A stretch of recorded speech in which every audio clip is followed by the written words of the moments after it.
సర్కార్ పనులు చేసే కాంట్రాక్టర్లు సంబరవడాలనో ఏడవాలనో తెలియని పరిస్థితి ఉన్నదట. అసలు కాంగ్రెస్ పార్టీ సర్కార్లా ఏం జరుగుతున్నదో ఏమో అంటున్నారు. వెనకటి షిప్ప ఏనుగులనే ఉన్నది అన్నట్టు అవుతున్నదని అంటున్నాడు గీ అన్న. అదేందో చూద్దాం పాని మన. ఓ అన్న, ఏందే సర్కార్ ఆఫీస్ కే తాళం వేస్తున్నావు? ఏమైంది? ఏ గంత పెద్ద మాట ఎందుకే? సత్యతానికేనా మనం భూమి మీదకి వచ్చింది? అయినా సావు ఎప్పుడు రావాలనో గప్పుడే వస్తుంది, కోరుకుంటే రాదు. వద్దంటే ఎవలాపినా ఆగది. కానీ నీ గంతగనం సత్యంత కష్టం ఏమొచ్చిందో చెప్పు. అయినప్పుడు ఎక్కడ లేకపోతే ఈ గెస్ట్ హౌస్ కు పూర్తి చేయాలని చెప్పి ఈ గారు చెప్పారు. ఈ గారు ఆదేశాల ప్రకారం మొత్తంలో టోటల్ గా 50 లక్షల రూపాయలు పెట్టి పూర్తి చేసిన గెస్ట్ హౌస్. ఇన్నరా ఓ 4 రూపాయలు కలిసి వస్తాయి కావచ్చని అప్పో సప్పో చేసి తిప్పల పడి తహసీల్దార్ ఆఫీస్ కట్టిండట. బంగ్లా అయితే బందోబస్తే కట్టిండు గాని బిల్లు మాత్రం శాంక్షన్ చేస్తలేరట ఆఫీసర్లు. తహసీల్దార్ ఆఫీస్ నా పాలిట తహసీల్ లెక్క అయిందని ఇగో గిట్ల తాళం వేసిండు. గేటు ముందట కూర్చొని ఎవరొస్తారో రాండ్రి, నాకు బిల్లు వచ్చేదాకా ఇక్కడ నుంచి కదలేదు లేదని అంటుండు. అరే ఓ 4 రోజులు ఓపిక పట్టకపోయినవే, అంత తొందర ఎందుకు? 50 లక్షల అప్పుకు మొత్తం 3 రూపాయల మిత్తి లేక నెలకు 1,50,000 రూపాయలు మిత్తి అయిపోతుంది. లక్షలు మిత్తి అయిపోయి కూడా నేను 20 గుంటల భూమి కూడా అమ్మి ఇదే ఆఫీస్ లో చేసి అప్పులలో పీనే పంచడం జరిగింది. అబ్బా, దూడ కోసం పోతే ఆవు పోయింది అన్నట్టే అయింది కదనే. పడిపోతే కూడా మళ్ళీ నా ఎన్నికల సొంతం ప్లాట్ కూడా 120 గజాల ప్లాట్ కూడా అమ్మి కూడా కట్టే కూడా అప్పులు తీరకపోతే నా ఇంటికి వచ్చి కూడా అప్పులోలు నాన్న కవర్స్ పెట్టి నా ఇంటికి తాళం పెట్టి నాయను. అరే, అప్పులోలు నీ ఇంటికి తాళం పెడితే నువ్వు ఆఫీస్ కు తాళం పెట్టినావు అన్నట్టు.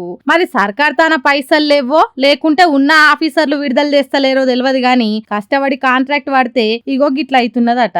బిల్డింగ్ కు బిల్లు వస్తలేదని ఎవ్వలకు చెప్పుకోవాలనో తెలియక తాళం వేసిండు. రంగారెడ్డి జిల్లా ఇబ్రహీంపట్నం తహసీల్దార్ ఆఫీస్ కట్టిన దానయ్య అనే కాంట్రాక్టర్ గోసిరి. మరి కాంగ్రెస్ సర్కార్ ఇసొంటోళ్లకు ఇంకెప్పుడు బిల్లులు విడుదల చేస్తదో చూడాలి.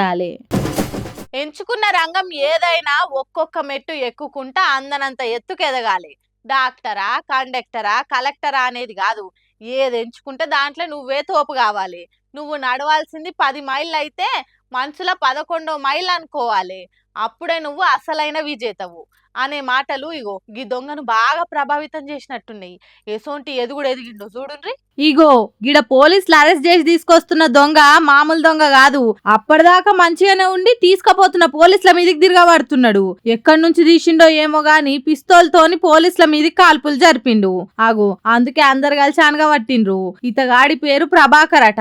చిత్తూరు జిల్లా ఇరికింపెంట ఊర్లుండే ఈ ప్రభాకరు 8వ తరగతిలో చదువు ఆపి దొంగతనం అవతారం ఎత్తిండట.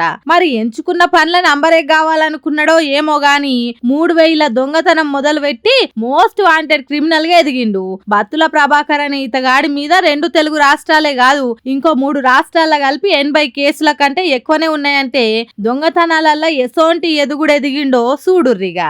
మళ్ళీ ఈయన ఇన్స్పిరేషన్ ఎవరో తెలియదు గాని దొంగతనాలల్లో PhD చేసిండు. చేసిన దొంగతనాలతోని రాజభోగాలు అనుభవించే గేటెడ్ కమ్యూనిటీల పెద్ద పెద్ద విల్లాలు, ఆడబిడ్డలతోని జల్సాలు, లగ్జరీ కార్లు, ఫారెన్ నుంచి దిగుమతి చేసుకున్న మందు, జిమ్ సెంటర్లు, అబ్బో ఇట్లా చెప్పుకుంటా పోతే షేతాడంతున్నది లిస్టు.